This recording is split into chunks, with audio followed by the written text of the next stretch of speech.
Qaradağ rayon polis idarəsinin əməkdaşları narkotiklərin satışı və qanunsuz dövriyyəsi ilə məşğul olan şəxslərə qarşı silsilə əməliyyatlar keçiriblər.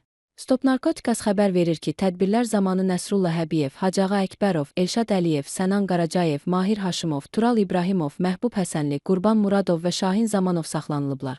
Bu şəxslərdən ümumilikdə 16 kiloqrama yaxın tərkibi psixotrop maddələrlə zənginləşdirilən marixuana, heroin və psixotrop maddə metamfetamin aşkarlanıb. Faktlarla bağlı Qaradağ rayon polis idarəsində Cinayət Məcəlləsinin müvafiq maddələri ilə cinayət işləri başlanılıb. Saxlanılan şəxslərin daxil olduqları narkoşəbəkənin digər üzvlərinin də aşkarlanaraq cinayət məsuliyyətinə cəlb olunmaları istiqamətində əməliyyat istintaq tədbirləri davam etdirilir.